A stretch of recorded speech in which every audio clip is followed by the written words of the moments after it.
Good morning students, प्रज्ञा academy की online classes में आपका स्वागत है।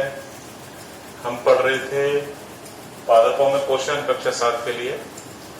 इसमें पादपों में पोषण की विधि जो हमने देखी थी वो थी प्रकाश संश्लेषण। प्रकाश संश्लेषण के लिए मैंने आपको बताया था इसके लिए जो है पादपों को कौन कौन सी कच्ची सामग्री की आवश्यकता होती है। तो इसके लिए पादपों को कार्बन डाइऑक्साइड, जल, सूर्य का प्रकाश और पर्णहरित की आवश्यकता होती है। ठीक है, ये कहां से प्राप्त करते हैं पादप और कैसे ये सभी सामग्री पत्तियों तक पहुंचती है, ये हमने पिछले लेक्चर में देखा था। और आपको मैंने बताया था कि इन सभी कच्ची सामग्रियों की सहायता से पत्तियों में पादपों के लिए भोजन का निर्माण होता है। आज हम पढ़ेंगे प्रकाश संश्लेषण की जो क्रिया है, हम इसको किस प्रकार परिभाषित कर सकते हैं। तो प्रकाश संश्लेषण की जो क्रिया है इसमें क्या होता है कि पादप की पत्तियों में उपस्थित क्लोरोफिल कोशिकाएं सूर्य के प्रकाश की उपस्थिति में कार्बन डाइऑक्साइड एवं जल की सहायता से क्या करती हैं, भोजन निर्माण करती है। ठीक है, तो अपन इसको कैसे परिभाषित कर सकते हैं, साथ के साथ आप लिखते जाएंगे। तो पादपों द्वारा पत्तियों में उपस्थित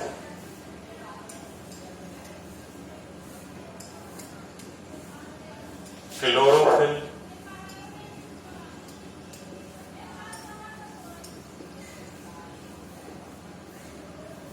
कोशिकाओं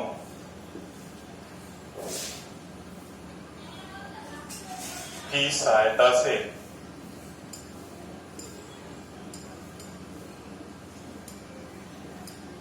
सूर्य के प्रकाश की उपस्थिति में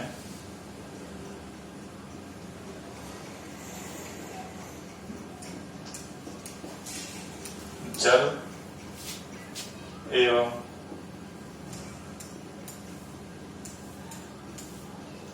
कार्बन डाई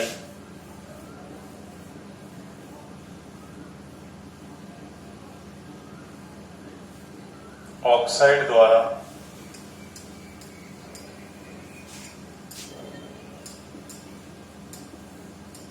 भोजन निर्माण की प्रक्रिया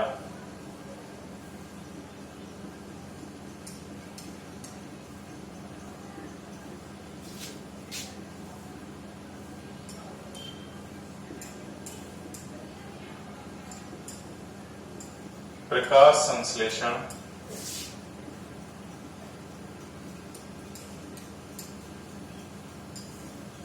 कहलाती है। ठीक है, अब इस संपूर्ण क्रिया को हम एक समीकरण द्वारा कैसे लिख सकते हैं। तो इसमें कौन कौन सी चीजों की हमें आवश्यकता है, जल प्लस कार्बन डाई ऑक्साइड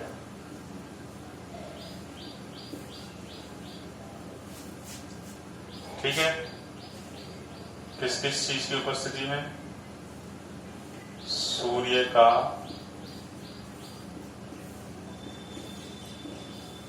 प्रकाश और पत्तियों में क्या होता है, पर्णहरित। ठीक है फ्रेंड्स, इससे क्या बनेगा, इससे बनेगा, किसका निर्माण करते हैं, कार्बोहाइड्रेट का, कार्बोहाइड्रेट प्लस साथ में क्या बनती है उप उत्पाद के रूप में, ऑक्सीजन प्राप्त होती है। ठीक है, अपन चाहें तो इसको और कैसे लिख सकते हैं, इसको इस प्रकार भी लिख सकते हैं, H2O प्लस CO2। ठीक है, सूर्य का प्रकाश को H द्वारा, पर्णहरित को CHL द्वारा लिख सकते हैं। कार्बोहाइड्रेट के रूप में क्या बनता है, ग्लूकोज C6H12O6 प्लस O2। तो ये आपके प्रकाश संश्लेषण का प्रक्रम है जिसके द्वारा पादप अपना भोजन निर्माण करते हैं। ओके स्टूडेंट्स, इसके बाद हम देखते हैं कि अलग अलग प्रकार के पादप में किस प्रकार प्रकाश संश्लेषण की क्रिया होती है। तो कुछ इसमें हम उदाहरण देखेंगे। तो जैसे हम देखते हैं कि कुछ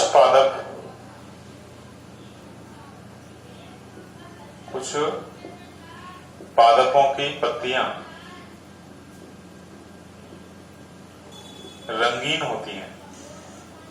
रंगीन बोले तो लाल, भूरी, ठीक है, यानी हरी नहीं होती, वो अन्य रंगों की होती है। तो वो फिर आपके दिमाग में प्रश्न उठता है, जब पर्णहरित के कारण तो पादप की पत्तियों का रंग हरा होता है, तो फिर ये पादप जो है जिनकी पत्तियां हरी है ही नहीं, तो क्या उनमें पर्णहरित नहीं है? और यदि उनमें पर्णहरित है या नहीं, और यदि नहीं है तो फिर वो अपना भोजन कैसे बनाती है? क्योंकि प्रकाश संश्लेषण के लिए तो पर्णहरित आवश्यक है। तो ये जो पादप हैं जिनकी पत्तियां लाल, भूरी या अन्य रंगों की होती हैं, इनमें पर्णहरित कोशिकाएं तो होती हैं, इनमें पर्णहरित तो होता है, ठीक है, परंतु इनमें अन्य वर्णक भी पाए जाते हैं। और इन अन्य वर्णकों की उपस्थिति के कारण इनका रंग कैसा होता है? रंगीन होता है, ठीक है। अब चूंकि इनमें पर्णहरित कोशिकाएं तो हैं, तो इसलिए इनमें प्रकाश संश्लेषण की क्रिया भी संपन्न होती है। ओके स्टूडेंट्स, इसी तरह हम देखते हैं कि जो मरुस्थलीय पादप होते हैं, कौन से पादप? मरुस्थलीय पादप, ठीक है, रेगिस्तान में उगने वाले पादप। तो रेगिस्तान में उगने वाले जो पादप हैं, उनमें हम क्या देखते हैं कि उनमें बहुत से पादप ऐसे हैं, रेगिस्तानी पादप या मरुस्थलीय पादप, बहुत से पादप ऐसे हैं जिनमें पत्तियां नहीं है, ठीक है। तो रेगिस्तानी पादपों में क्या होता है कि रेगिस्तानी पादप जो है वो जल की बचत करने के लिए, क्योंकि पत्तियां जो है वो सूर्य के प्रकाश में रहती हैं, तो ऐसी स्थिति में क्या होता है, उनसे लगातार प्रकाश संश्लेषण की क्रिया होती है, जिसके कारण जो जल है वो बाष्प बनकर उड़ता रहता है। तो इसलिए जल की बचत करने की, चूंकि उनके लिए जल उपलब्ध है ही नहीं, तो ऐसी स्थिति में जल की बचत करने के लिए उनकी जो पत्तियां हैं रेगिस्तानी पादपों की, वो अत्यंत छोटी होती हैं। या तो कैसी होती हैं? अत्यंत छोटी, ठीक है। या फिर क्या होता है, वो पत्तियां कांटों में रूपांतरित हो जाती हैं, या तो अत्यंत छोटी है वो, या कांटों में रूपांतरित हो जाती है। तो इसलिए इनका जो तना है, तना कैसा होता है इनका? हरा। इनका जो तना है वो हरे रंग का होता है, क्योंकि पत्तियां तो है ही नहीं, या तो बहुत छोटी हैं या फिर कांटों में रूपांतरित हो गई, ठीक है, या झड़ जाती हैं वो पत्तियां है ही नहीं उनमें। तो ऐसी स्थिति में ये अपना भोजन कैसे बनाएंगे? प्रकाश संश्लेषण की क्रिया कैसे होगी इनमें? तो इस समस्या से बचने के लिए इनका जो तना है वो कैसे रंग का हो जाता है? हरे रंग का होता है। तना मांसल होता है, गूदेदार होता है, और वो कैसे रंग का होता है? हरे रंग का होता है, ठीक है। तो इनमें जो तना है, उस तने के द्वारा ही प्रकाश संश्लेषण की क्रिया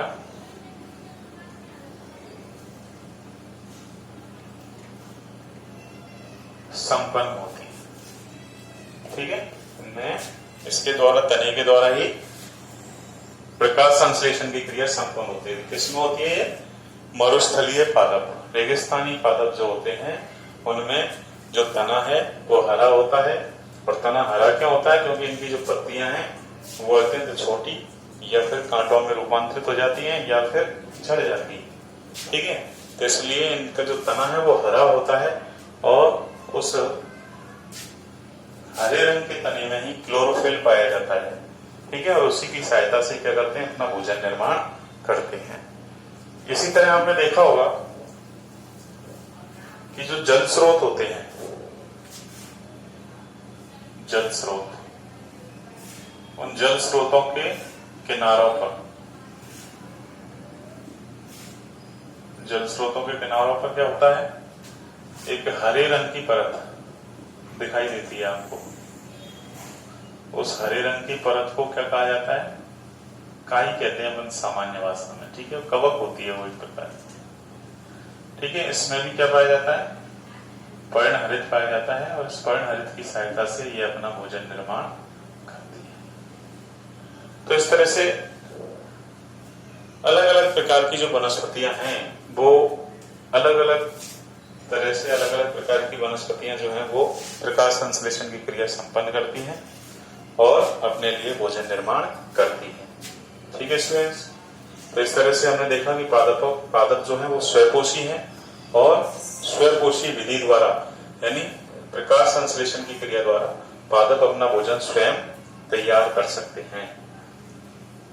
इसके अलावा पादपों को अन्य किन पोषक पदार्थों की आवश्यकता होती है वो हम कल पढ़ेंगे। आज के लिए इतना ही। थैंक्स।